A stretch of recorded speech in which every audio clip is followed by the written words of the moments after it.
Before today's special episode begins, I thought of being courteous and informing you that there will be spoilers.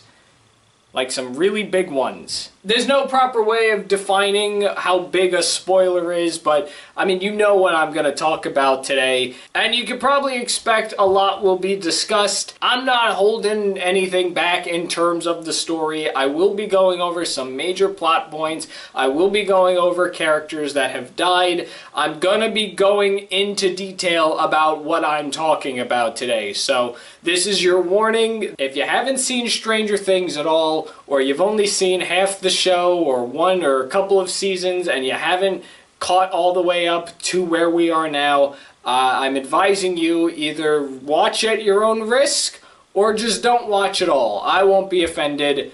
I'm just letting you know. So that's just a warning. You've been warned. I'll give you a couple of seconds if you'd like to click off now. You're still here? Alright. I warned you, but just know if you're bothered by the spoiler, it's on you, buddy.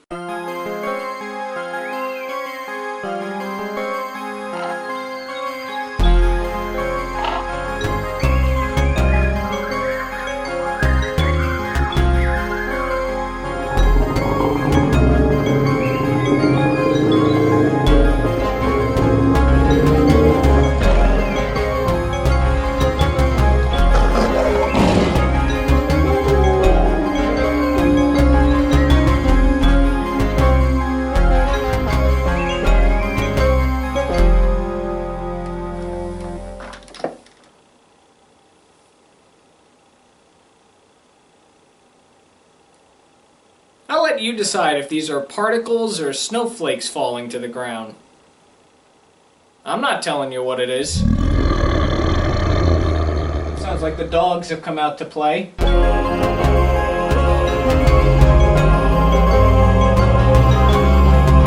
Hello, welcome to The Wild Review. I'm The Wild Reviewer, and today I'm going to review a thing. A Stranger Thing. Danger! Danger! There's a stranger! Stranger danger!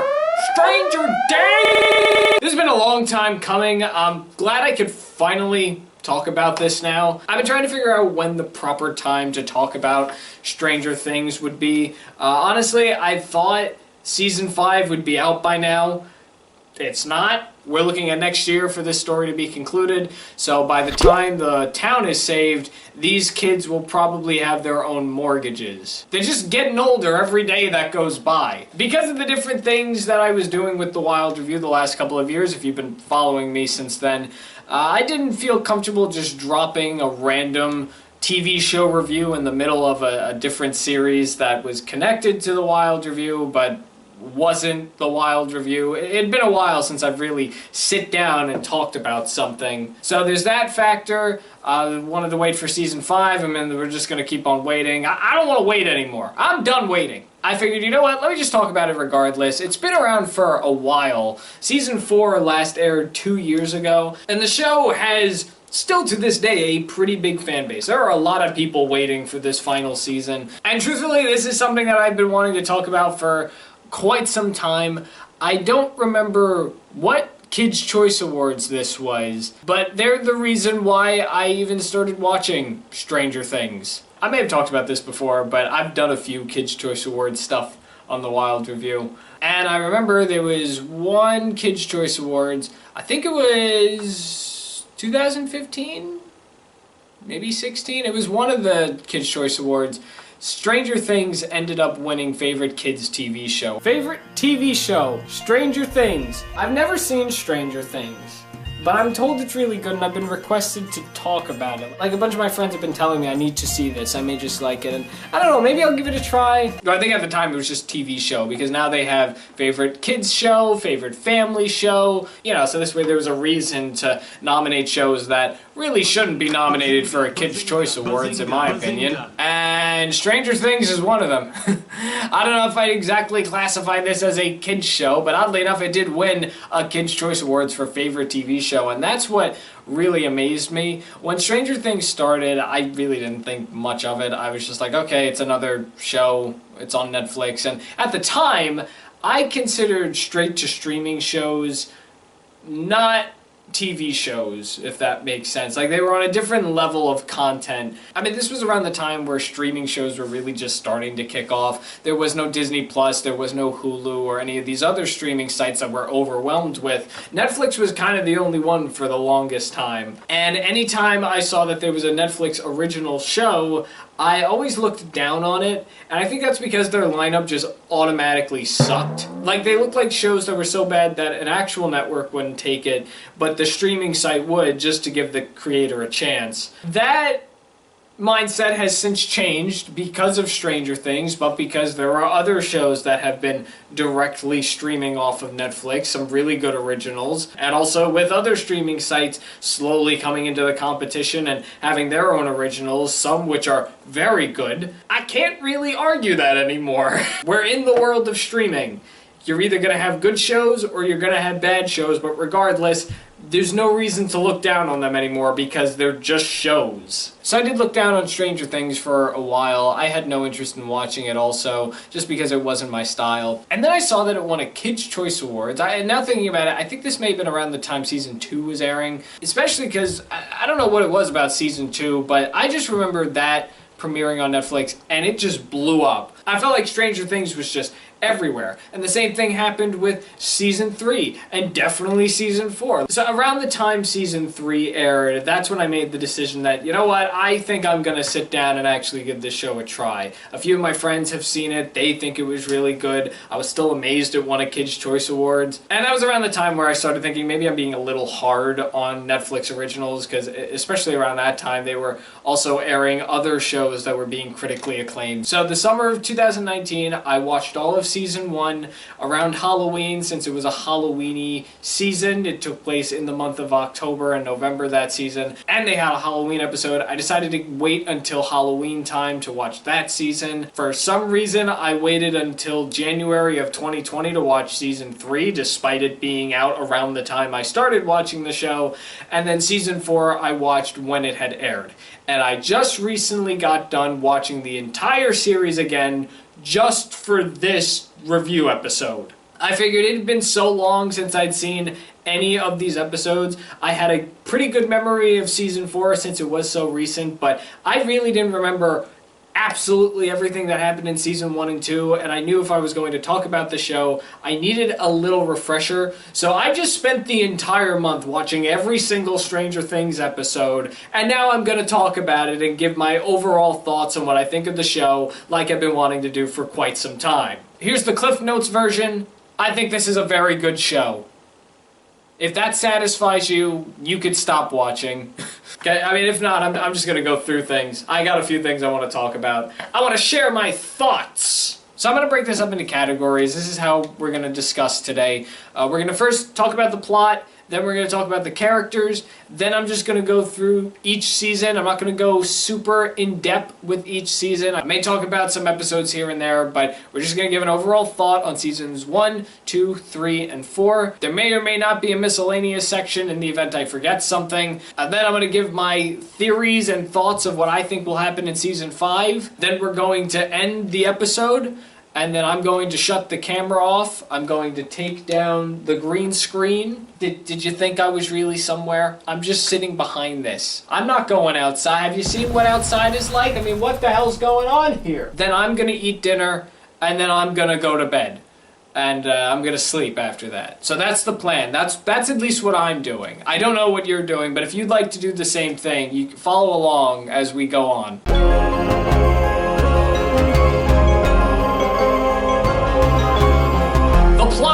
The plot of Stranger Things. If you've never seen Stranger Things before, this is the plot of the show. And before you say anything, I tried. I tried very hard writing up the plot of this show without specifically aiming it at the events of Season 1, because every time you look up the plot of Stranger Things, or you ask somebody what the plot of Stranger Things is, you always resort to having what happens in Season 1, like the big thing that happens in Season 1, that is always squeezed into the plot. And I'm guilty of that also, because I ended up inserting it in there also. Because it's a big part of the plot. Like, it's very difficult to just explain what this show is about. If you wanted to start it also, you have to watch at the very beginning and then just kind of watch through. You can't just start at the beginning of season 3. It's just not possible with Stranger Things. Hawkins, Indiana, in the 1980s. Hawkins is a peaceful and quiet little town where nothing interesting ever happens. But that all changed on the night of November 6th, 1983.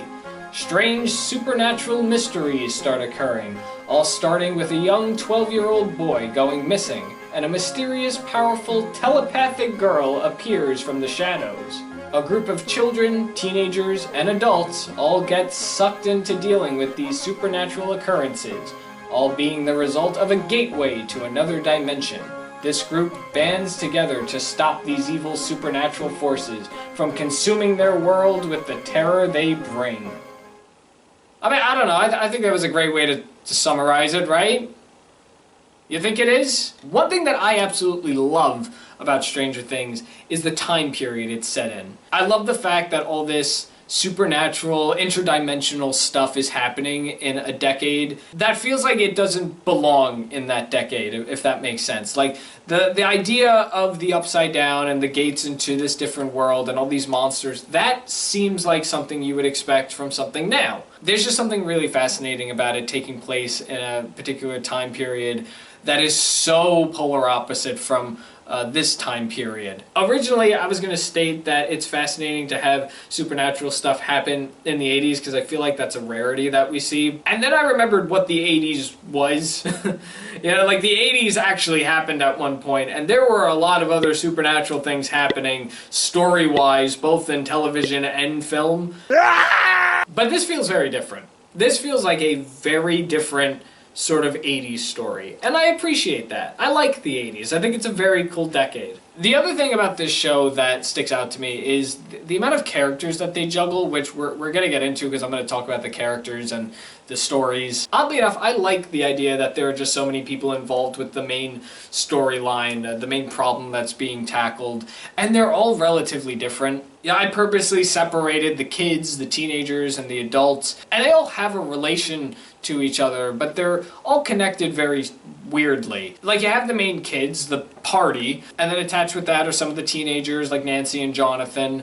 I mean, the Byers family altogether are part of this problem. But then attached with the Byers family, mainly Joyce, you have Hopper. I mean, that's his only connection. And then with Nancy, her connection is Steve, and Steve's connection is Robin. So it's like you have this one group of individuals who have associations with other people that are involved, who also have an association with people that are involved with this problem. I just like the grouping of it. Like, I like that. I like that concept of just taking people that could essentially be strangers to each other and throwing them in this situation. And using the word strangers, I'm going to use that word lightly because, again, we're dealing with a family and then the main kid's friends and some siblings of those kids. But, I mean, like, Robin is, at least at that point, she's a stranger to everybody when she's introduced. Murray's a stranger when he's introduced. Like, it's just a group of strangers dealing with a big hole in their town. That's what this is. The final thing I want to say is on the topic of it winning a Kids' Choice Awards, I was very surprised after watching Stranger Things that it had won a Kids' Choice Awards and was voted as favorite TV show. Because kids should not be watching Stranger Things. That's in my opinion. I mean, I'm sure there are kids out there that watch it, but when you really look at the show, it's not a kid's show. A lot of the characters swear, especially some of the kids. There's some very large violence. I know that one's gonna make me sound like an old guy, like, oh, there's too much violence, kids shouldn't be seeing this stuff. But it doesn't feel like a show that the average Nickelodeon viewer should be watching. That's what I'm essentially getting at. Like, it's a show for mature audiences. It's not for an audience that is actively going to the Kids' Choice Awards. So, you know, that's the other thing. I'm just very surprised that this won a Children's Choice Awards. I'm very curious to know who voted for it. What 6-year-old voted for Stranger Things? What 6-year-old is watching Stranger Things? People die on screen in Stranger Things. That is nothing compared to Bluey or SpongeBob.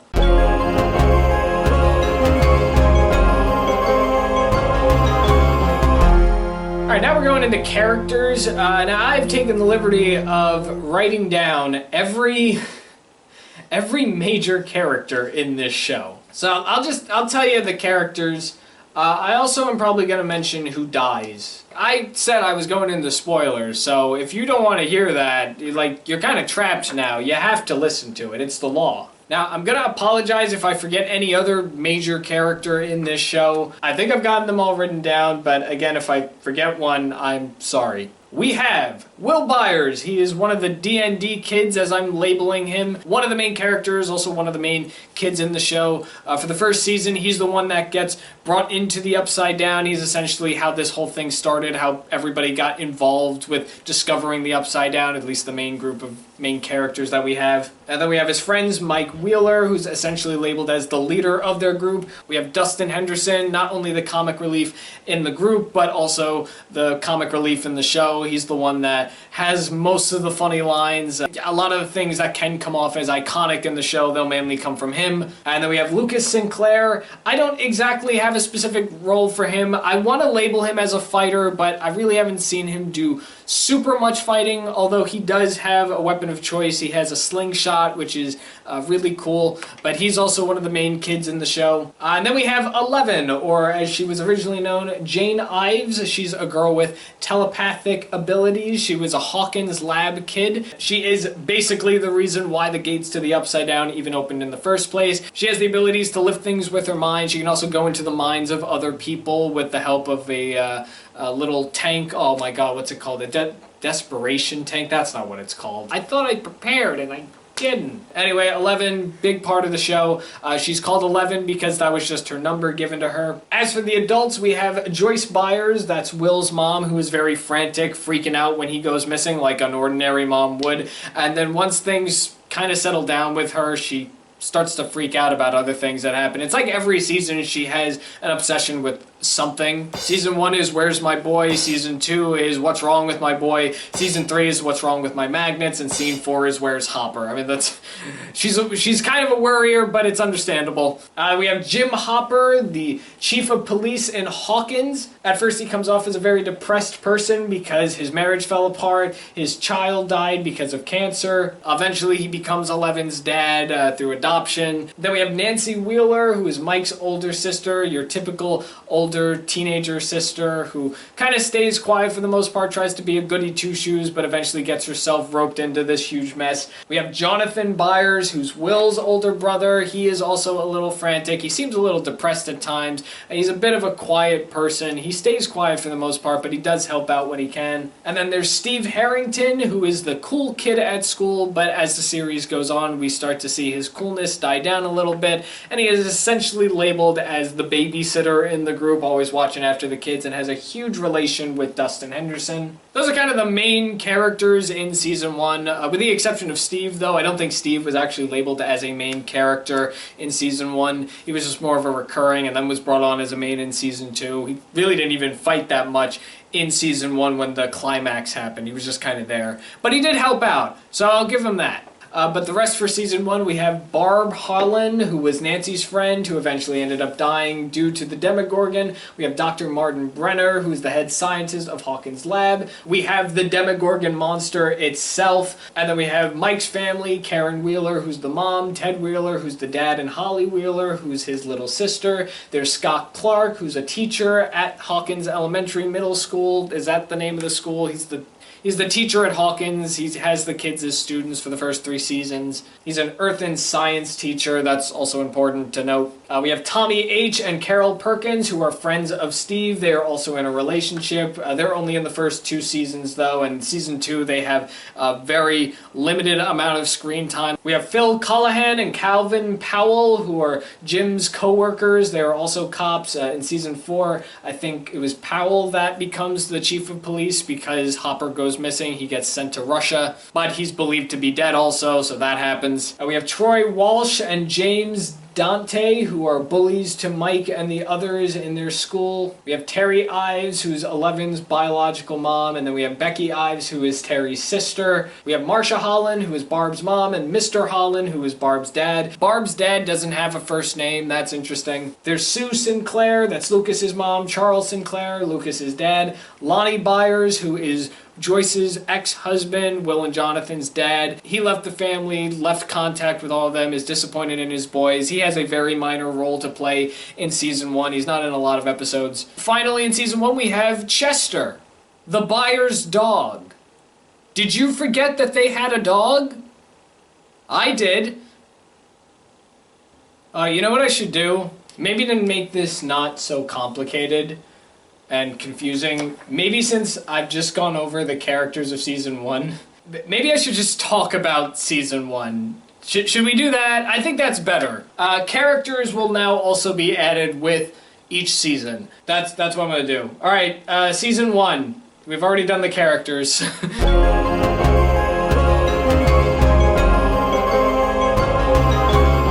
Season 1 begins the story, focusing on 12-year-old Will Byers going missing after hanging out with his friends one night. Everyone in town looked for him and soon is presumed to be dead.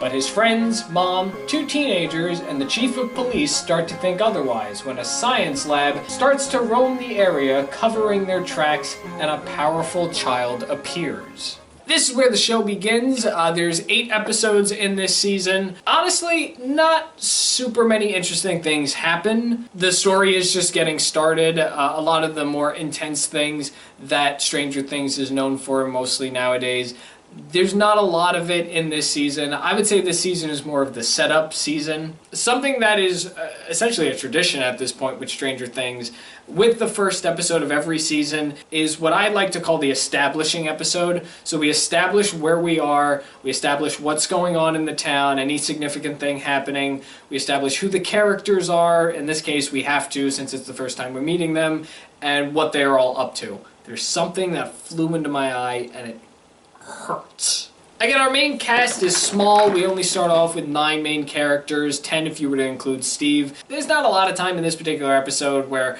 we have to really focus on what's going on with each individual character, or at least catch up with them like we're going to have to do with the next couple of seasons. Episode 1, obviously, it starts the whole entire story off. A lot of mystery, which is expected. Because we're just being exposed to everything now. So when we see 11, we need to start asking questions. What is this child doing? Why is this child running around? Aside from the characters slowly uncovering what is really going on in the town, there's really nothing super exciting per se in this season. Yeah, if I wanted to label anything as exciting, it would be when the Upside Down is shown for the first time, seeing these monsters roam around, the Demogorgons, or at least there's only one Demogorgon. I remember one episode, Nancy and Jonathan were searching in the woods looking for this Demogorgon creature. They had no idea what it was at the time, but they were searching, and Nancy finds the gateway into the Upside Down in one of the trees, and it starts closing in on her. And I remember I ended that episode thinking, oh my god, she's gonna get trapped. A lot of love triangles, particularly with the teenagers as well. Steve and Nancy, they're dating throughout the entire season. Jonathan is then thrown in there. He's deemed as a creep at this point. Obviously, there is a rivalry between Steve and Jonathan. Fight breaks out at one point. That's always fun to watch. Something I have to bring up about Stranger Things that I guess I should have brought up when I was talking about it all together at the beginning. Something that I thought the show was going to be about was the kids. I thought it was just mainly about the kids. Like, this is what I thought the show was about. I thought it was about definitely another universe kind of seeping into our world, and there were monsters that were part of this world. So I definitely thought it was one of those shows, hunting down the monsters, stopping the evil from coming in. But I originally thought 11 was part of that, which I was somewhat right about, because she did open the gate to the Upside Down originally, but I thought she was from that world, and I thought the show mainly focused on the kids. Mainly because that's all I was seeing. I was only ever seeing stuff that dealt with Mike and Dustin and Lucas and Will. I didn't even know Will went missing. The first time I watched this season, I was shocked on how very small of a role Will had, despite the show being about him, essentially. Will is in every episode. He has a quick cameo, but in its nature, he is missing in this show. Like, that's what this season is all about, so he's not really in it as much. I think a lot of this comes to shock because this won a Kids' Choice Awards. So, you know, maybe that influenced me a little. Okay, let's talk about the dog. Yeah, sure, why not? There's a dog in this season, and I mainly bring that up because Chester's just there, and then he's not there anymore. I don't recall him being in season 4, which at that point was the only season I remembered very well. I was very surprised and shocked to see him in season 1. And I just kind of waited to see, does he die? Did I forget that the dog died? And no, he's there until the end. And then he just disappears. He's kind of like Sparky in the Fairly Odd Parents. The dog's there, and then one day he's just gone. Before doing this, I ended up doing a little research to get a little sense, see if I was the only one that found it a little strange that the Byers had a dog and it just went missing. What I ended up finding didn't show anything that directly confirmed what happened to the dog in terms of the story. But, I mean, it's very obvious if you look at it at a production standpoint.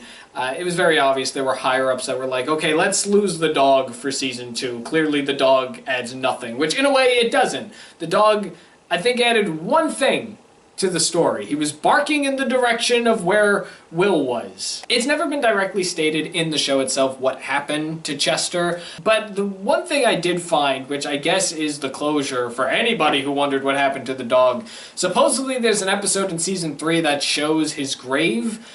I don't recall seeing anything like that. It must have been hidden somewhere. It must have been on screen so quick that I didn't even realize it. So I guess it's canon that the dog is dead and they just never went into it. But I would like a full confirmation. Maybe somebody bring up, hey, didn't you have a dog? Like, what happened to your dog? The only other thing that I could find on this dog, unless I find more things after filming this, I'll include it somewhere, but the only other thing that I found out about this dog in the show is that apparently he was the worst actor on set. The actor who plays Hopper, I don't know his full name, I know his first name's David, but Jim's actor apparently stormed off set because the dog was just not cooperating, and I guess he just got very frustrated. And I read that and I wondered, is that just a joke? Like, is he just going around saying, oh, he was the worst actor, I stormed off? But after reading a little more about the dog and how apparently it was difficult to film with the dog, I guess it's true. I just found that really interesting. Season 1 was fine. It's also very traditional for these episodes. At the finale, you always get a time jump. Every season at least does a 1 or 2 month time jump. In this case, it's a 1 month time jump. This season takes place in the month of November. It's very Christmas-like, but not Christmas. The ending does take place at Christmas, though. We have more of a fall Thanksgiving sort of setup here. Very fitting for a story that goes down the route that it does. I think the one thing I definitely like about this season, if I have to choose anything, is not only the main characters that we are introduced to. I think every character in this season is fantastic. There isn't one flaw I have with any of the characters. I think it was a perfect layout with our mains. But the one thing I have to say I like the most is just the creepiness and the sketchiness that comes off with the Hawkins lab. Like, it's just creepy. It's just really creepy. Like, the fact that they know more than everybody else and they do everything they can to hide things, that adds a lot of mystery to it. And I remember when there was that particular episode where they faked Will's death, they had a little dummy take his place. Hopper ends up sneaking in, discovers that it's a dummy. Like, I think that was just perfect. There's a lot of great mysteries that are added into this show, and that's one reason why I really like it. I think that's pretty much it for season 1. I mean, there's something else that I want to talk about that kind of relates to season 1, but I don't want to get into that yet. I guess I should talk about the character Barb, right? Barb was fine. She died.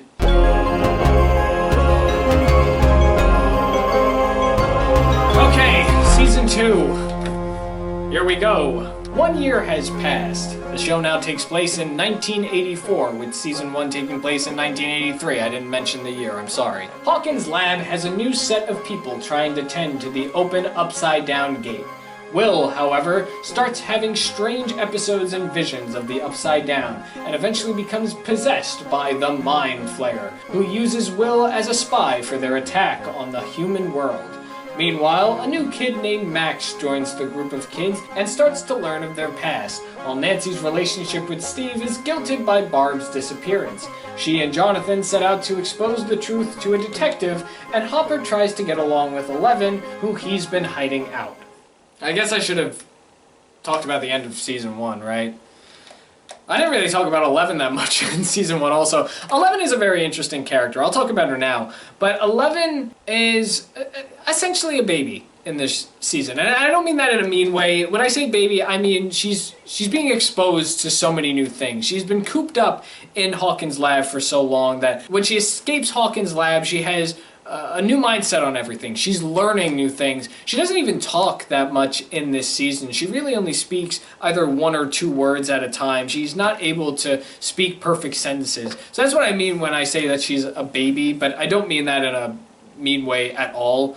I mean, have you seen what this character can do? I don't think I want to be mean to this character at all. She made a kid pee his pants. That's another thing. I'm sorry, I really should... Alright, snap back to season 1 just for a second. Those bully characters sucked. Why is it that when you are a bully in this show, you're just the worst bully ever? Were 80s bullies that bad? I mean, these kids wanted to kill Mike and Dustin. Isn't that bad? Eleven was really cool, and at the end of the season, she ends up getting herself brought into the Upside Down as well. That's how she got rid of the Demogorgon.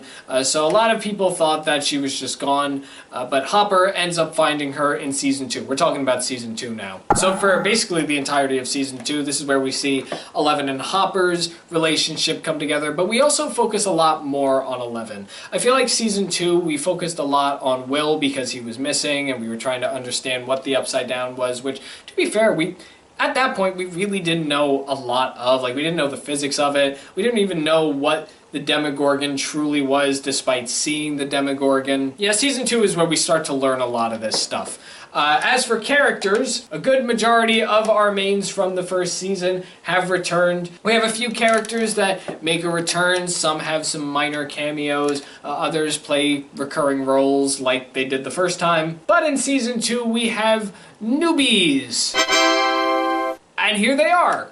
Introduced in season 2, we have Max Mayfield, who is essentially a rad kid, moved from California, originally named Maxine, but goes by Max, so very tomboy-like of her. We have Murray Bowman, who is a detective, but he keeps things on the low. We have Bob Newby, who is Joyce's boyfriend in this season, a very goofy guy, also kind of a nobody, tries to be a hero, wants to be known as something. And we have Dr. Sam Owens, who is the new Hawkins lab director, takes over Hawkins lab when Brenner is presumed to have been dead at the end of season 1. We also have Billy Hargrove, who is Max's stepbrother, who is basically a huge jerk, will start a fight with anybody and tries to top Steve as being the king of high school. We have Claudia Henderson, who is Dustin's mom. Muse, who is Dustin's cat, who dies at one point. I'm not a cat person. Thought I'd share that with you. Erica Sinclair is introduced in this season. She plays a bigger role later on in the show, specifically in season 3 and season 4, but season 2 is where we get to meet her for the very first time. She is very sassy, and because Muse dies, we are introduced to the second cat, or at least I think it's the second cat Dustin owns, Twos. He's in one scene, but he does make an appearance in season 4. And as for Upside Down characters, we have the Mind Flayer, who is essentially the main antagonist in this season, along with Demodogs, very similar to Demogorgons, but they are essentially dogs. They walk on all fours. And we have Dart. What is it? Gone. He's nicknamed Dart. It's Dustin's pet Demogorgon that he is keeping away in his room. Thinks it's an interesting discovery. And there's a few other characters that we'll address in a moment. Season 2, like I said, I watched it around Halloween, and rightfully so, because it just screams Halloween. Not even just because of how the trailer was and the fact that there is a Halloween episode in this season, but it's got a very Halloween feel to it. I feel this season is a bit more spookier. Season 1, yes, was spooky and creepy, but I feel like with this one, because Will is literally possessed with the Mind Flayer and he's talking in a way that we've never heard Will talk before, despite the fact we rarely heard Will talk in the first season. Like, we still kind of don't know his character, but it's just strange that some of the most screen time that he's getting in this season, it's not even him being Will, it's him being Will possessed by a creature that nobody can understand. I think that's what makes this series really creepy also. The fact that there is still so much that is unknown about the Upside Down and all these creatures. I mean, I don't even think the creatures are called what they are called in the show. They call him the Mind Flayer because that's a monster name in Dungeons and Dragons. There's a lot of Dungeons and Dragons connections in this show. There's a lot still with the Upside Down that we don't know. We're going to get into this with season 4, but obviously the Upside Down is somewhat frozen in time on the day Will ended up going missing. We never really got a resolution to that, so there's just so much that these characters deal with that they think they know how to deal with it properly, and they succeed, but I think it is creepy that there is just a lot in the show that is unknown that we definitely don't know, but it's more freaky when they don't know. Usually characters have a full understanding and grasp to what is happening, and while these characters are able to do that, I feel that there is still a sense within all their characters that there's a lot that they don't really understand about these creatures because they don't know these creatures. These monsters are biting other characters. I mean, we don't know what's going to happen to them down the road. Are they going to get slowly possessed themselves? Is that going to pick up at some point? But there's definitely a creepy element into season 2. Nancy and Steve, their relationship comes to an end, and then Jonathan and her start hooking up. I mean, I think we all kind of saw that coming at some point. I expected it to happen in season 1 originally. Then we have Lucas and Max as we start to build their relationship together, their little bond, as well as learning who Max is as a character. We also have Dustin and Steve. That bond starts to build. This is where we start to see Steve really bond and connect with these kid characters who he's essentially been away from this entire time in season 1 because, again, he wasn't much of a main. Despite her mom and Becky being in season 1 very briefly, we get a little more insight to them as characters because we're spending a little more time with them. This time, Eleven discovers that she originally had a mom and she goes down to hunt down her mom. We learn what happened to her mom and also learn about Eleven's origins, which is really interesting. Her speech gets much better in this season. She's no longer just saying 1 or 2 words at a time. Now she's actually saying sentences.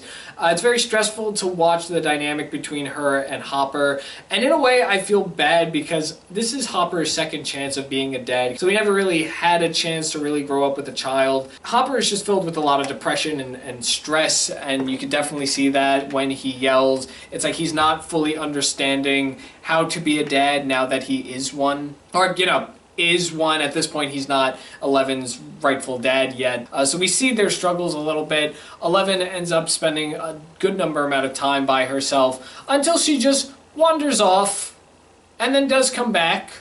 We'll establish where she went in a moment. I like the character Sam Owens. I like how at first you really don't know if he is truly bad or good. I mean, there are times where he does come off as if he's going to be the bad guy, but I think it's because of everybody's stress and suspicion with Hawkins' lab from what happened in season 1. Like, it's very understandable. But I like how he is a good guy in this show, and he was always a good guy, and I love how he was able to trick you. A big portion of this season focuses on the growing gate to the Upside Down, which does get officially closed in this season. In this season, now it's established it's becoming a problem, and it starts spreading. There are tunnels underneath Hawkins, and they're causing fields to die out. Hopper gets trapped under the tunnels for a little bit. We are introduced to Murray. We don't see super much of him in this season. He just makes like some minor appearances. He has a bigger role in season 3 and 4, but we're introduced to him. The same thing with Erica. We get very little of her, and even at that point, she's not part of the team at that point. Murray's not even part of the team at that point either. Billy is a craphead. He's just a big bully, Billy the bully. What got me was that he almost tried to kill Lucas, a child. I think Max was a really good fit for the group also. Mike sucks. I guess I should bring that up, right? I liked Mike in season 1, and I understand Mike's frustration in season 2. He's heartbroken because he liked 11, he misses 11, he doesn't want anybody replacing 11, so I understand that. But there were just multiple times throughout this series, starting with season 2, where I just want to go up to Mike and say, stop it. Stop it. I feel like his attitude just comes out of nowhere sometimes, and it just really aggravates me. Especially later on within the series also, particularly in season 4. He doesn't have that much of an attitude, but I'm just not a fan of his character or how he's written half the time. I liked Bob. I liked Bob as a character. He was really cool, very fun. I was definitely upset when he had died at the very end. I felt it wasn't necessary, but I guess for the story it was. It definitely would have affected me if Sam died as well. I would have loved to have seen Bob and Sam continue on, and while we unfortunately didn't get that with Bob, we kind of got that with Sam. I was very happy to see that he survived. But we didn't get enough of Sam in season 3. We eventually see him later in season 4, but the both of them were really good additions to the show. Steve becomes more of a major character in this show. Like I said, he takes a bigger part in helping the situation. He watches over the kids. This is where his role of babysitter essentially takes place. But I love the dynamic between him and Dustin. I think it's really cool. It makes Steve a likable character, which is a big positive, because I feel like in season 1, you didn't want to like him. He just kind of came off as a jerk. He was the big shot in season 1, but had no moral feelings towards anybody else. And I like that his character changed. That's character development. I guess we should talk about episode 7 now, shouldn't we? So there's one episode in season 2 that has a bit of a reputation. I am not going to personally say it's a horrible episode, although I think if you ask a larger community, they would disagree. This season has 9 episodes. It's really strange how one season will have 8 episodes, the other will have 9, and then it'll go back to 8 and then 9. I think season 5 is going to have 8 as well. The 6th episode of season 2 is really interesting because it doesn't have 11. There is no 11 in this episode whatsoever, and that's because at the end of episode 5, we established where 11 is. She's with her mom. So we just assume that she's there, but it picks up episode 7 from her last scene in episode 5. And episode 7 is essentially one of those episodes in a show that will be taking place at the same time as another episode. So episode 6 and 7 are taking place at the exact same time. That's the mindset that we're supposed to have while watching. And along with learning about her mom and how she even got into Hawkins' lab, we learn that 11 apparently had a very big bond with another child at Hawkins' lab, somebody who goes by the name Kai, but her number is 8, and she has the ability to use her mind and essentially mess with other people's minds. And how we are exposed to this is the first scene of episode 1 of season 2, where she and her group of bad people are in a car being chased by the cops, and she uses her power to make it look like the bridge had collapsed. But the bridge didn't collapse. The driver of the cop car thought it collapsed. It's all deception. She is putting an image in your mind, and that's how she's able to do what she does. Episode 7 goes more into it. I think it's actually Callie. I think her name's Callie. Either way, her number is 8, and then we are introduced to other characters that work along with her. We have Mick, Funshine, Dottie, and oh no, that's it. I almost said twos. The cat. The cat's not part of the group. The cat can't even drive. I forgot Axel. And we basically see in episode 7, 11 reconnecting with her sister, essentially. And 11 joins her group. And then she leaves the group. Okay, like nothing really happened in the episode. It was just there. They were like, well, let's just do a one-off. Because it really doesn't add to anything. It adds to nothing. You can argue, which is what I think they were going for when they did this episode, you can argue that it's building Eleven's backstory a bit more. It's supposed to be like a turning point for her because she'd been going through something the entire season. So this was her way of like kind of accepting things. That's how I'm looking at it. At the same time, I'm also looking at it as just kind of a waste of time. What I find the most interesting though is this episode has such a reputation that you don't even need to say the title of the episode. I think it's called The Lost Sister, but you don't even need to mention that. You don't need to mention the name of the characters. All you need to do is do what a friend of mine literally did the other night when I saw him. We were out with a few friends, we were talking about Stranger Things, and he goes, yeah, Stranger Things is great, but do you remember that one episode? And he didn't even need to go any further. It's so interesting just to think that this episode is so out of sync, not even just with this season, but also with the series as a whole now, especially since we have seasons 3 and 4 to compare it with. It's essentially The Outcast. Yeah, so my stance, I thought it was fine. I don't hate it. I'm just kind of questioning it. So to wrap up season 2, 1 month later, everything's fine. Hawkins' lab is shut down. The secret of what really happened to Barb is revealed because that was also something going on. Nancy felt really guilty about it. That leads to why she broke up with Steve. Murray's the reason why Hawkins is shut down because he sends out a bunch of tapes of things that were discussed that Jonathan and Nancy recorded. Will is all better. Hopper is Eleven's dad, and all the kids get to go to the, what is it called? The Snowball. Why did I have to remind myself what it was called? It's the simplest name. They all go to the Snowball. Mike dances with 11. Max dances with Lucas, Will dances with a girl, Dustin dances with Nancy. All is happy. You know what, I'm gonna take that back. Not is all happy because Joyce is suffering. She misses Bob. And then we have what I'm assuming is their cliffhanger for the season. We kind of had a cliffhanger in season 1 with Will choking up a little slug and getting transported back to the Upside Down. This indicated that something is still going on. Interesting enough how this season also ends around Christmas time. That does not happen in the next 2 seasons. Just thought of pointing that out. This season ends with the Mind Flayer watching over Hawkins Middle School as they're all having fun, but he's looking over them in the Upside Down. And that was very chilling. If you know me, you know that I love a good cliffhanger. And this one was fine. This cliffhanger was okay. But season 2, I thought was also very good. Definitely more suspenseful and chilling than the first one. Definitely seemed to have had a bit more of an impact, because like I said earlier, the craving of Stranger Things just exploded once season 2 hit. I felt like this is when the show was really starting to explode. I was starting to see it a little more. And definitely the hype for season 3 started to build up.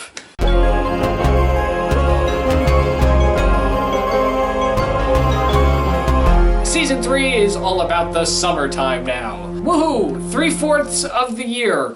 No, not, well, maybe. Everyone plans to have a great summer in Hawkins, with Mike and Eleven's relationship getting serious.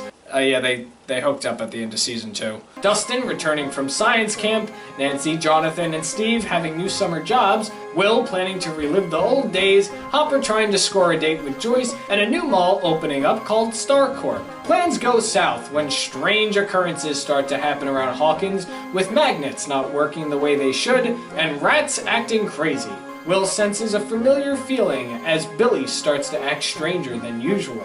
The Mind Flayer has returned as not all of it went back into the gate before 11 closed it. All of the questions oddly lead to a Russian team who have been attempting to reopen the gate. This season jumps another year. We are in the year 1985 now, so it is officially, or at least at that point, it'll be 2 years since the original events of season 1 happened. This season, we have, coming in to join the group, well, first off, Erica and Murray end up joining the team. There's not really an official name for this team that hunts down the Demogorgons and tries to stop the stuff from happening in the Upside Down. You know, we're calling them the team. So Erica and Murray join, but introduced in season 3, we have Robin Buckley, who works at Scoops along with Steve. I don't really know how to describe her as a character. She's just a character, honestly. I want to say she's sarcastic, but she's not really sarcastic.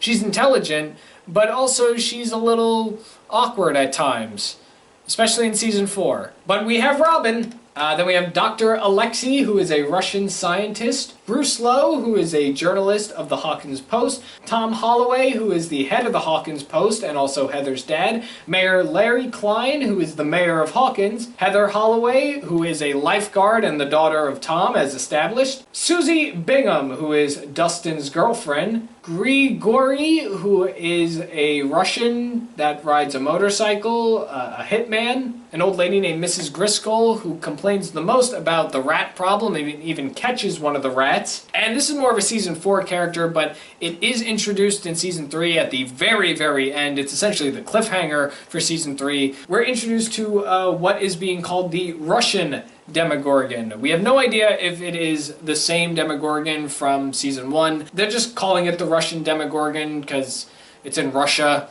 But we'll touch upon that character when we get to season 4. So it's established at the very beginning that the Russians are trying to duplicate what America has done, so they're trying to open the gate back up to the Upside Down. Now, the gate, like I established, it was just growing in season 2. They really weren't tackling that problem. But at the end of season 2, they get 11 to officially close it. So now it's closed in Hawkins' lab, but the Russians are reopening it, which is causing a problem, and that's how the Mind Flayer ends up essentially reactivating. Not all of it ended up getting back into the gate once it officially closed, so there were a few remnants about it. This season definitely left a bunch of questions, trying to figure out like what's going on with the magnets and especially what's going on with the rats. I remember the first time I watched it, I was very confused where the rats played a part in all this, but it makes sense. He's using the insides of the rats to essentially form himself the Mind Flayer. I thought that was pretty clever. We get a little more Billy in this season. He's essentially the same thing Will was to the Mind Flayer in season 2. But we get to learn more of Billy's background because 11 gets to go into his mind, try to save him from the Mind Flayer. Billy ends up dying in this season, so that does happen. Sam Owens is also in this season, but he's only at the very end. He has like a quick cameo, which kind of sucks. I like Sam. We get to see Will more. There is a lot more Will in this season, which is cool, especially Will and 11 interacting, because if you think about it, they have never interacted before face to face or not within each other's minds. They have shared scenes, of course, but this is the first time I feel like we're actually having the two characters not only interact with each other, but even just be in the same scene conscious with each other. I feel bad for Will also because I feel like he's trying to recapture a lot of the great memories that he has essentially missed out on, at least in these 2 times where he was dealing with Upside Down stuff. He wants to be with his friends, and they're just growing up around him. I mean, mostly around him is just Mike and Lucas, who are obsessed with their girlfriends. So I feel for the kid. The Hawkins Post plays a big role in this. Nancy and Jonathan were working for the Hawkins Post and they get fired. The new characters added something interesting to that whole storyline. We get a little more Murray in this season. That's really cool. We got to learn a little more about him. Not a lot, but just a little. He's definitely a very funny character. He played a big role as well. And I also really liked the Alexia character. I thought he was a really great addition. And man, he was another character. When he died, I felt something. I felt something in me go like... It was kind of like Bob. Bob was gone too soon, and I think Alexia was gone too soon. But I guess it did have to happen. He had to go. He betrayed Russia. Hopper and Eleven's relationship continues on now that Hopper is her official dad. But his main struggle is not necessarily being a dad, but being a dad who has a daughter who has a relationship. Like, he doesn't know how to deal with Mike's relation with 11. And this is another reason why Mike sucks. I feel like Mike is being very disrespectful at times. You can claim Hopper's being a little out of line, especially with the route that he takes when he's trying to have the talk with 11 and Mike. But Mike is just whispering crap in 11's ear, and it's just not necessary. It's like, listen to the guy. Every time Mike looks at anybody, it looks like that he's just done with bull crap, and I see no reason why he should look that way. It's unnecessary. Dustin has a girlfriend in this season. Dustin is kind of outcasted from all of his friends. He's mostly hanging out with Steve, which isn't intentional. It just so happens he spends the most time with them. Because Dustin picks up a Russian code on his radio that he ends up building on a hill. And again, I like their dynamic. I like seeing the two of them having fun together. It's kind of like an older brother, younger brother scenario, and I think it's really fun. Robin, I think, is a really great addition to all that. She fits very well. There's a lot of seriousness in this season also. Like, once they come to terms that the Mind Flayer may be back, like, everybody's like, oh no, we gotta do something. There's a lot of seriousness in this show. I like the concept of Star Corp. I think that was a really cool addition to add to the show. Mainly because I know malls were a really big thing in the 80s. Like, it fits really well. And I loved looking at that mall. I loved looking at how that used to look. You look at malls now and they do seem a little dead, but that's because not a lot of people go to malls anymore. Back in the 80s, malls used to be the place where you hang out, regardless your age. It was really cool. This is why I wish I was born in the 80s. Now, there are just two things in this season that I couldn't really get behind. One of them has a bigger discussion to it, but one of them is the mayor character, Mayor Larry Klein. It was kind of portrayed that he was going to have a bigger role in this season, and he had a pretty decent role, but he wasn't one of my favorite characters, honestly. Like, he was actually very forgettable. I actually forgot he was part of season 3, honestly, until I rewatched it. But the other character I want to bring up, who I really should have brought up since the very beginning, was Karen Wheeler. She tries to cheat on her husband this season. There's something about Karen's character that questions me, because I think she's supposed to have a bigger role in this show, especially since her actress is listed as one of the main actors in this show, but she feels like a recurring character. We see a lot more of the Wheeler family than any of these other families in this show. Like, we rarely ever see Dustin's mom. The Sinclairs really only have cameos, and aside from Joyce, Karen is the second most recurring family character in this show, along with Ted. I feel like in this season especially, she had like a main character role, because at the very beginning of season 3, when they were establishing what the characters were doing now that we're introduced to them again, you know, Karen was one of those characters, and it was probably because she was paired up with Billy, but like, she had that story arc, and then it was just kind of gone. Like, were we not focusing on that, or it was just like a small portion of the story we were focusing on to kind of set up Billy's story, essentially? I like Ted. Ted should have a bigger role, honestly. Ted has, like, no worries. He looks at things like a traditional dad would. It's like, can you believe this? This is such crap. I generally want to know what Ted was doing when the occurrence in season 4 happened, which we'll get to. Season 3 was fine, and it was fun. It felt like a summer show. I do wish I had watched it over the summer. Luckily, I was able to make that up with this watch along, because I'm filming this in the summer, so I was able to watch this season during the summer, which was cool. Definitely towards the end, I felt like that it was definitely starting to get crowded, which is something I'm going to bring up in a few moments. Like, you see everybody gather together in the final episode, and you just really get a sense of how big the cast is now. Like, you have all the original people, but now we're adding Max and Robin and Erica and Murray, and well, I guess that's all. But it's growing. It's starting to grow. And I'll leave it up to you if you want to consider Billy to be part of that team. I'm not. He does save everybody at the very end by sacrificing himself, but I'm not considering Billy to be part of this. Oh, the buyers end up moving away. That's also a big part in the story. Joyce is just taking the family, leaving. They want to leave Hawkins, which I eventually found out was actually the doings of Sam Owens. Like, it's revealed in season 4 that it's him doing that. He's sending the buyers away, so this way they can get away from all the terrible stuff going on in Hawkins, for Will's safety mainly. We start to see Hopper and Joyce's relationship come together. We know by the end of this that they're probably going to be a couple, but this is where we start to see the puzzle pieces of all that come together. And it's brought up very briefly in a few of their conversations, but they do eventually end up leaving at the end of this season. They move out of Hawkins, so their original home is not seen in season 4. That is a bit interesting to think about. I gotta bring up Susie also. She plays a big role. Nobody believes that Dustin has a girlfriend until the very end. Never-ending story. That's all I'm just gonna say. That was a moment. That was a very funny moment. You know, it's funny, I even saw the movie. I saw The Never-Ending Story earlier this year. I did not like it like I thought I would. I thought it was weird. Let's see. Alright, so the very end, Billy dies, the Mind Flayer kills him. The Mind Flayer also dies. They shut the gate that the Russians open, but Hopper is presumed to have been dead because of the explosion, so that happens. We are fed to believe that Hopper dies. I also want to note that Season 3 had the most amount of deaths. Like, every character introduced in Season 3, with the exception of Robin and the Mayor, they all died. The Mayor's also arrested. See, he wasn't useful at all. At this point in the show, Hawkins is now deemed as a hellhole. Everybody's starting to think that there's something weird going on. This used to be a peaceful, fun town. Now it's just turning upside down. Hey!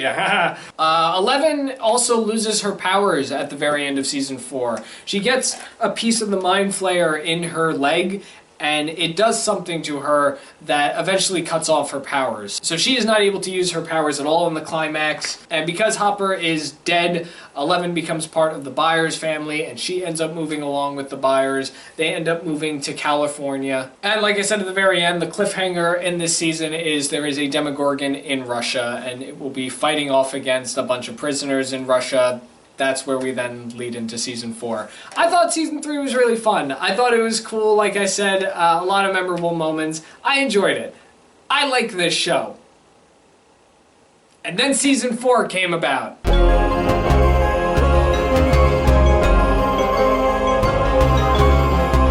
I'm sure when Season 3 came out, everybody thought this was the dominant season. It definitely was better than Season 1 and 2. Season 1, like I said, was the establishing season. We were starting to figure out who everybody was, get to know the show. And Season 2 was the continuation. I feel like Season 3 was very different.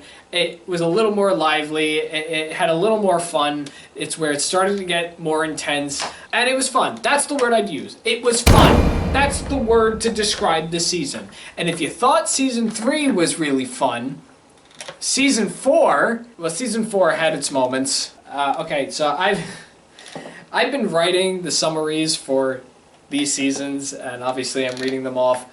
When I tell you I tried desperately not to write a thesis for Season 4, I tried, man. I mean, it's ridiculous how much stuff... Like, this is one of the main complaints that I have about Season 4, but okay, let's just get into it. It's 1986. The kids are now in high school, and the teens are trying to figure out their futures.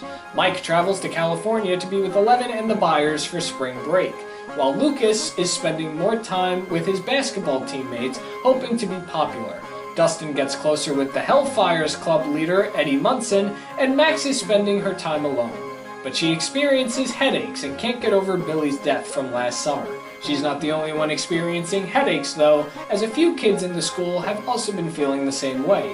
One by one, these teens meet their maker when they suddenly die, as if it was witchcraft. Looking more into the deaths, the teen learns there is an evil force from the Upside Down, slowly trying to reopen the gates into Hawkins to conquer. Meanwhile, Hopper is still alive, but trapped in a Russian prison. After making a deal with one of the guards, a message is sent Joyce's way, sending her and Murray on a rescue mission to bring Hopper home. But even within the cells lie remnants of the Upside Down, waiting to strike. At the same time, 11 struggles to live without her powers and finds herself in trouble. With the return of some old faces, 11 is forced to face her past and channel her powers to come back. But Mike, Will, Jonathan, and Jonathan's new friend Argyle have to rescue her from the government, who wants her dead. Separated in 3 different locations, everyone unknowingly must group together and attempt to save the world from the powers that lie in the Upside Down. That was a lot, right? I'm still trying to process it all. So, characters introduced in this season, we get a little more time spent with Erica, who is, I guess, like on and off with the group, but she is part of the team in this season. She was part of the team last season, but she's now officially part of the team. This season we have Eddie Munson, who is the leader of Hellfire, also the best character in the show. Chrissy Cunningham, who is a Hawkins cheerleader and girlfriend to Jason Carver, who is the basketball team captain. We have Argyle, who is Jonathan's new stoner friend, who is a pizza boy. We have a character who's simply nicknamed Enzo, who is a Russian prison guard. Patrick McKenney and Andy, who are Jason's friends, also on the basketball team. Angela, who's the popular girl at Lenora Hills High School, who constantly bullies Eleven. Yuri, who is a Russian pilot. Lieutenant Sullivan, who is the U.S. Army lieutenant in this universe. Wayne Munson, Eddie's uncle. Fred Benson, not Freddie Benson, who is a Hawkins High School newspaper editor. Victor Creel, who is Henry Creel's father, who is now deformed in the eyes. Vicky, who is Robin's crush. Like I said, we have a Russian Demogorgon. That is a character who heavily plays a role in this season. We have Demobats, who are another set of upside-down monsters. This season introduces the characters 2 through 18, who are all Hawkin lab kids. And finally, last but certainly not least, we have Henry Creel, also known as One, also known as Vecna, a child who has telepathic powers, one of the original Hawkin lab kids, and is also, at least in my perspective, the main antagonist of Stranger Things, mainly in Season 4, and is essentially the reason why things have been happening. He was the first one to be sent into the gate by Eleven, and he discovered the Upside Down, he created the Mind Flayer. He's essentially responsible for everything that's been going on in the show, and now he's trying to get back to the human world and conquer things. Oh. This season was a lot. I'm gonna end up losing my voice because of the amount of stuff I gotta talk about with this season. Alright, I don't even know where to start with it. The main thing that I have a problem with Season 4, I love Season 4. There's so much that I love about it. But the main problem that I have is there's just too much happening.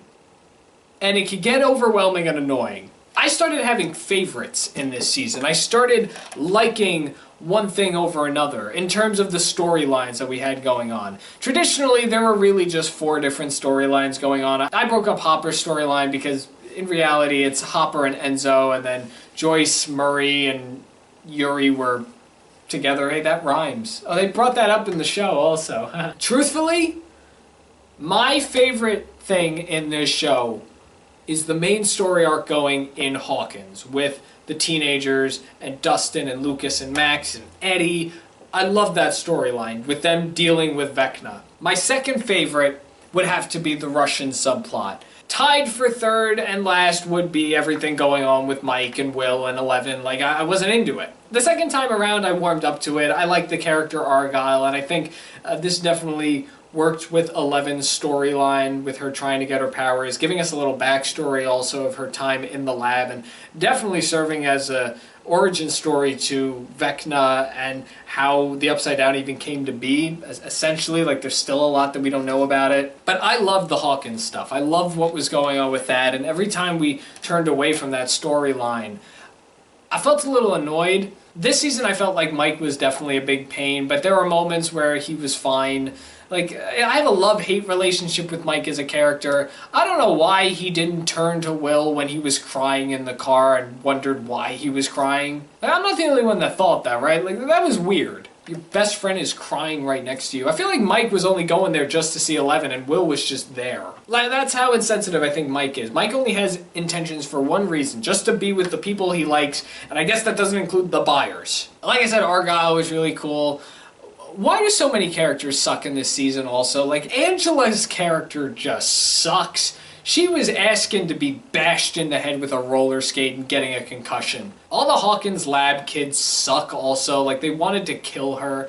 But in a sense, Brenner also had an influence on that. Brenner returns. He's not dead in this season. The Russian story was really cool. I like seeing that also. I enjoyed being back in that story plot because I was very invested. I wanted to know if they were going to get back together. Because again, at this point, this is the most recent season, and I watched it when it happened, when it premiered, so I generally had no idea what was going to go on. I went in completely blind, so I was very happy to see them come back together. I was invested in that storyline. I was curious to know if he was going to make it out or if he was even going to die. But I think, truthfully, I loved the main story plot with Vecna and the murders that were going on in Hawkins. This was the show that I really was excited to see, and the fact that we finally had a character who was put in a situation that may actually be threatened by being killed by Vecna. I thought that was really cool. While Max was already an established character, I felt like this definitely helped make her character more relevant with the story, which I kind of felt like was lacking a little with Season 3. Season 2 is the exception because she was introduced in that season, but she was a huge main role in Season 4, which I thought was great. And because of her connection with Lucas, that meant we got to learn about Lucas a little bit more, which is something else I felt was lacking within the last couple of seasons. He was just there. Lucas tries to become a popular kid, so he's hanging around the basketball kids a lot. So we see him starting to distance himself a little, but then he groups back in. Like, I liked that. I liked seeing him realizing that he doesn't have to be something that he's not. Like, he doesn't have to be a popular kid, because popular kids suck. Jason kinda sucks, but at the same time, Jason was fine, because he was scared. His girlfriend passed away. Weirdly. I feel like there's going to be stuff that I will remember later on, but I physically cannot fit all this stuff with Season 4. It's just massive. I was very frustrated with Episode 1 because Episode 1 is the establishing episode, so we have to establish where everybody is.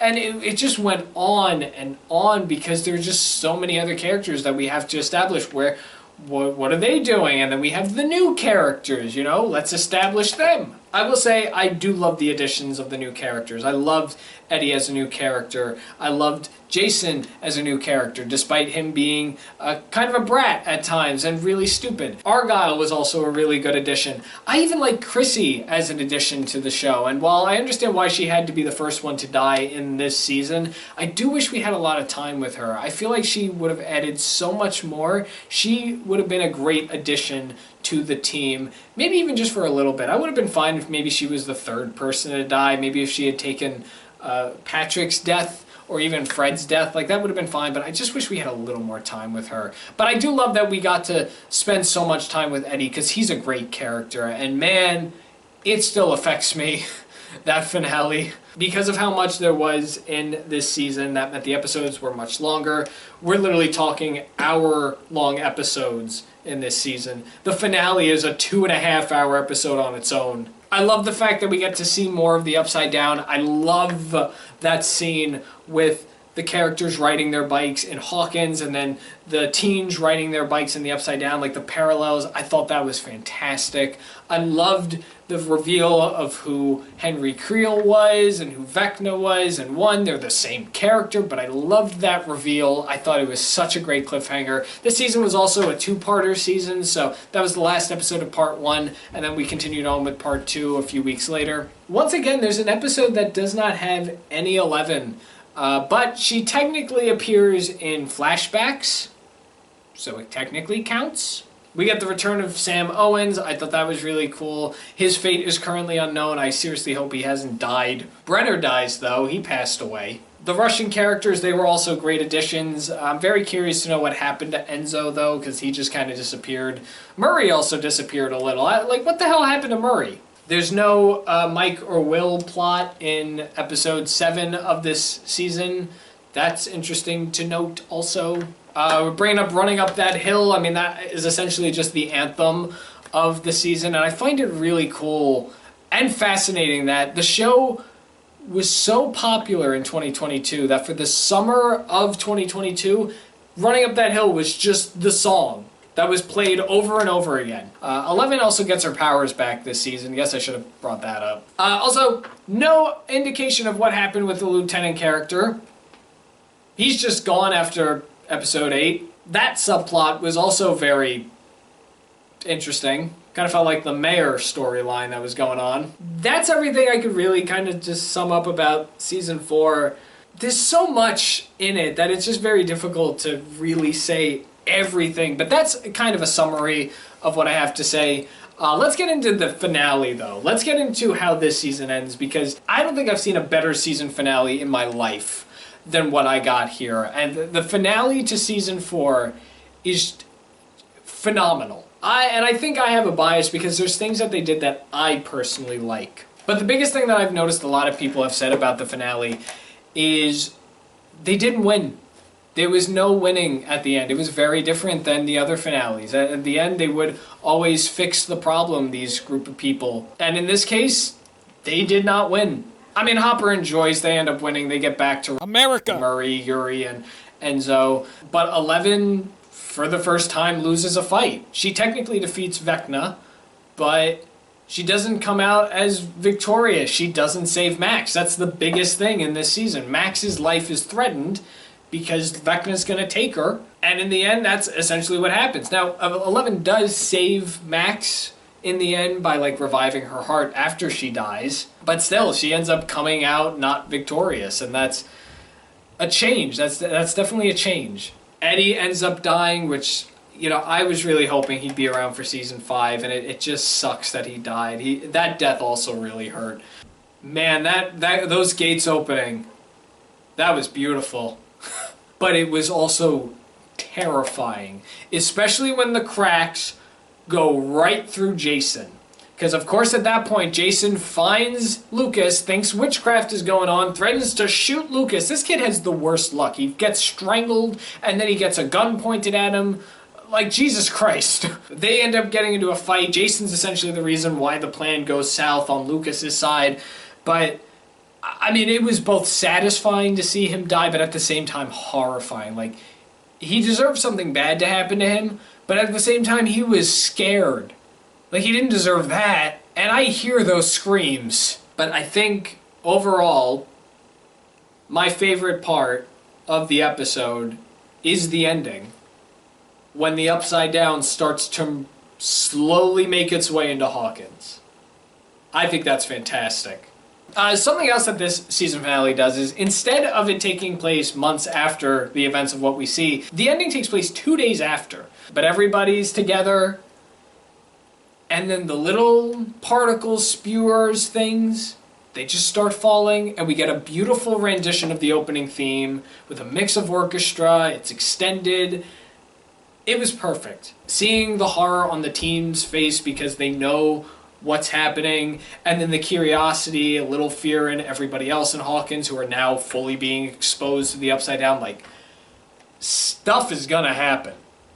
And I'm very excited for it. It's one of the reasons why I love this season, but I hate it because it's just taking too long. It took too long to get to this, and there's too many characters, and it felt overwhelming, and I'm gonna throw up. And that's it. That's Stranger Things.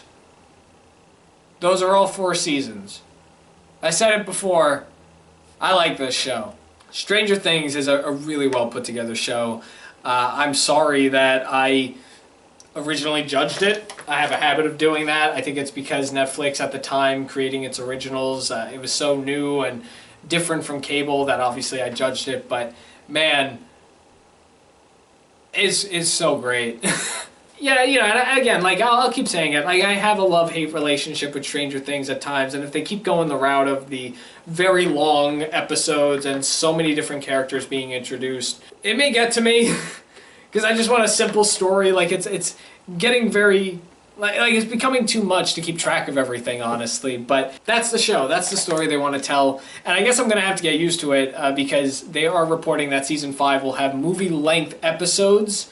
So we are probably in for some very long stories. At the same time, it's been reported that there will not be any new characters really introduced to the story joining our main characters. It's just going to focus on the main team. But I keep seeing photos of new people that are going to be appearing in the show that may have some pretty extensive roles. And also I think they're bringing on Holly, Mike's little sister. I think they're going to make her part of the story now. So we'll see. I'm looking forward to Season 5. And with that said, let's get into the final thing I want to talk about before I wrap things up.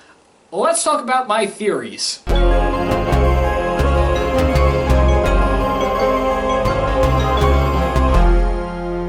I do have some speculation as to what will happen in this upcoming season, and I'm very curious to see if any of them come true. I'm probably going to have to do a follow-up, but these are my theories, my assumptions to what we could probably expect in Season 5, or at least things that I hope happen in Season 5.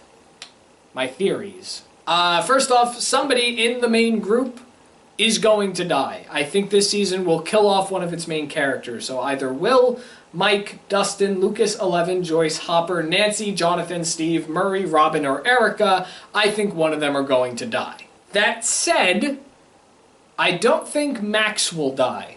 I think Max will come out of her coma but I think she'll have something deformed from her. I think she'll have a disability, she may be blind. I don't know what will happen, but I do not believe Max will die. It's unknown what happened to Sam Owens, Argyle, Enzo, and Yuri at the end of Season 4, but I'm hoping and theorizing that there will be an explanation to what happened to these characters. It's already been established that Argyle will not be appearing in Season 5, which is a shame. Makes me wonder what happened to him when the Upside Down was coming into Hawkins, but hopefully we get an explanation or maybe even a cameo from either of them. I'm also theorizing that we will have guest appearances from characters that have died, so Billy or Eddie or Barb or Chrissy, maybe even Jason. I'm assuming there will be some cameos, maybe some surprise appearances. Like already established, it seems that Holly's going to have some role this season, so I'm theorizing that she will be brought in to help the team. She'll be given the context of what's been going on. I have a theory that the Upside Down will fully merge with Hawkins, which would be really awesome to see. I also hope we get a little understanding to why the Upside Down resembles Hawkins. Let's get a little more explanation to that frozen in time thing that was established when the teens went into the Upside Down. I feel like the parents are going to get involved with the fight, so like Karen will finally have a bigger role and help with the fight against the Upside Down. I'm really interested to see how they're going to open up the season, because it's starting to merge. I'm interested to know if we're going to see people fighting off bats. Ted Wheeler will not change and stay exactly the same. I'm hoping that happens, because Ted is one of the best characters in the show. I feel like Vecna is going to face off against every single person part of the team, maybe even expose himself to everybody in Hawkins, but he'll have a moment where he faces off against all the team members. I think the character Vicky will get together with Robin. They are indicating that Vicky's also going to be a main character in the next season, so they'll probably hook up. I think Steve will either get back together with Nancy or will finally find a girl for himself at the end of the season, because he's been playing around the idea of trying to hook back up with girls. He apparently has lost his cool guy status. I'm hoping that we get a little closure to what was going on with 8 and her gang. Maybe they'll reappear this season and we'll, actually put that story towards something maybe. Because she's still out there, right? She's in Chicago. I think will have some really big involvement to the evil scheme that's going to be going down in Season 5 because of his connections, because Will has that sense. He can always sense something at the back of his neck. He may still be under the control of Vecna or the Mind Flayer, so we have to see what happens there, but I think that would be really interesting to see. It'd be really cool to get some context on screen as to what happened to Chester the dog. I would be really interested to hear that in the show. I think Vecna will die. Pretty simple theory, but that's what I'm theorizing. I have a theory that the particle spewers that fall in the Upside Down, I'm theorizing that those may be particles of people, because it is a little strange that the Upside Down doesn't have any humans. So what if the little particles that are flying around, what if those are people? I think that'd be really interesting to get an explanation to what those are. That'd be really cool. And then this is a big one for me. This is a two-part theory, but I'm theorizing that the ending, the final moments of the finale, will take place either in the 80s, like a few months later, or maybe a few years later, or maybe even in the present day, and we see all these characters as grown-ups and older people. And finally, to go along with that, and I seriously hope this happens, I'm theorizing that we end the show with somebody. I don't care who it is. They could be a character already established in the show, maybe even a one-off guest appearance, or just a cameo from somebody. But I'm theorizing and hope that the show ends with somebody being exposed to a really strange thing happening in town, and the person goes, well, stranger things have happened. If that doesn't happen, I'm calling Netflix. And I'm going to complain. I'm going to cry. They're going to hear from me. And that's it. That's all I got for Stranger Things. Those are my theories. That's what I think of the seasons. That's what I think of the show. Overall, I think it's a really great show. I'm very excited for Season 5. And that's all I've got to say. If you've made it this far, I know it was probably lengthy, but we were talking about a very lengthy show, and I did go a little in depth with some things. Not a lot, but, you know, again, obviously there's a lot I really didn't touch upon, and if you've seen the show, you'll know that I probably missed a few things, but those are just my thoughts in general. I think it's perfect. I'm seriously hoping that Season 5, when we get it, it is worth the wait, and I look forward to seeing how the show concludes. So that's what I think of Stranger Things. Now I want to hear what you think. What do you think about Stranger Things? Did you ever see it? Do you like Stranger Things? Have you ever given it a chance? Have you not given it a chance? Will you not watch it? I want to know what you think about Stranger Things just in general. Let me know in those comments below. I would love to hear your thoughts.